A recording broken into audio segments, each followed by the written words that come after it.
हमारा आज का टॉपिक है acute paracetamol poisoning. So what is acute paracetamol poisoning? जब भी कोई adult more than 10 gram of paracetamol ले ले या फिर मोर देन 150 mg पर KG of the body weight ले ले तो उसको हम पैरासीटामोल पॉइजनिंग कहेंगे।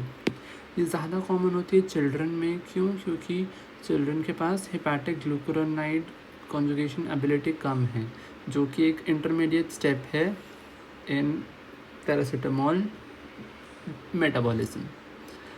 अगर पॉइजनिंग हो जाए तो उसकी अर्ली मैनिफेस्टेशंस होंगी nausea, vomiting, abdominal pain, liver tenderness, but there would be no impairment of consciousness. मतलब पहले सिर्फ लिवर से रिलेटेड सिम्टम्स आएंगे, लेकिन आफ्टर 12 to 18 आवर्स लिवर में नेक्रोसिस होने लग जाएगा, सेंट्रल लोब्यूलर हेपाटिक नेक्रोसिस और रीनल ट्यूबुलर नेक्रोसिस, जिससे कि हाइपोग्लाइसीमिया होएगा एंड दैट में ऑल्सो लीड टू कोमा। तो मैकेनिज्म क्या है टॉक्सिसिटी का? नॉर्मली जो पैरासीटामोल है वो 95% ग्लूकोरोनिडेशन एंड सल्फेशन से मेटाबोलाइज होती है और बचा हुआ 5% CYP2E1 डिपेंडेंट हाइड्रोक्सिलेशन से डिग्रेड होती है। लेकिन जब हम बहुत ज़्यादा हाई डोज में ले लेते हैं तो ये वाला पाथवे जो है सैचुरेट हो जाता है।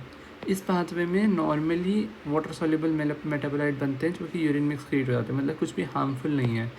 लेकिन हाई डोज पे क्योंकि ये सैचुरेट हो गया तो बहुत ज़्यादा PCM जो है इस पाथवे से जाने लग जाता है।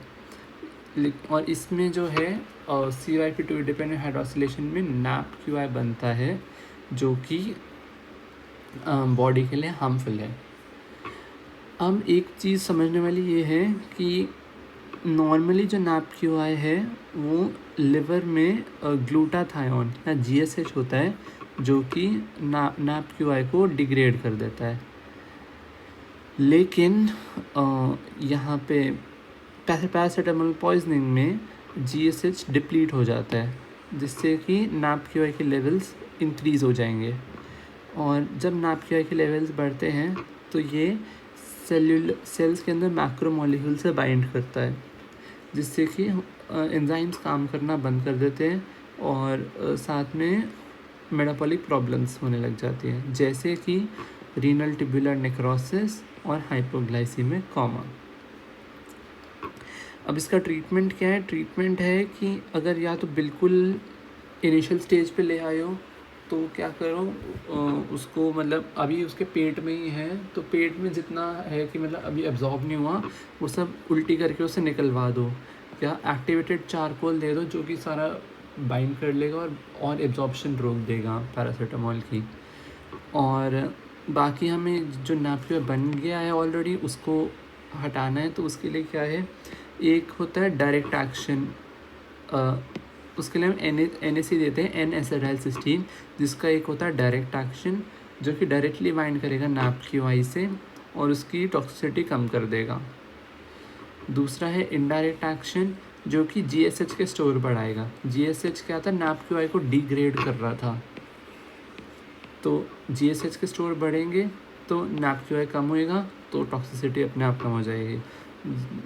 यहाँ पे लिखा है कि it decreases the apoptosis of hepatocytes.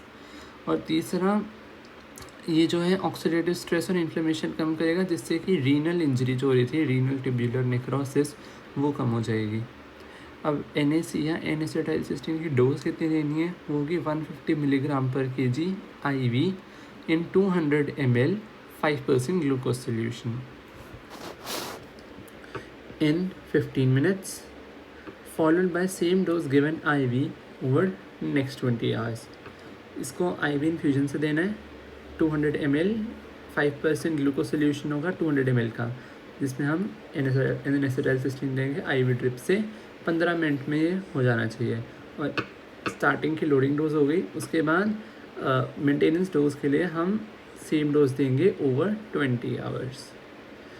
और एक चीज़ जो समझने वाली है वो ये कि जो क्रॉनिक अल्कोहलिक्स होते हैं उसमें क्या है, 5 ग्राम पर डे में ही हेपेटोटॉक्सिसिटी हो सकती है।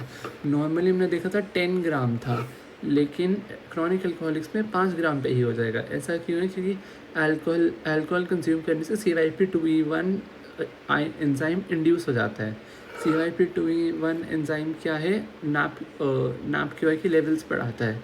तो इनमें ऑलरेडी CYP2E1 इतना एक्टिव होता है कि वो कम पैरासीटामोल पे ही NAPQI के लेवल्स ज़्यादा कर देगा।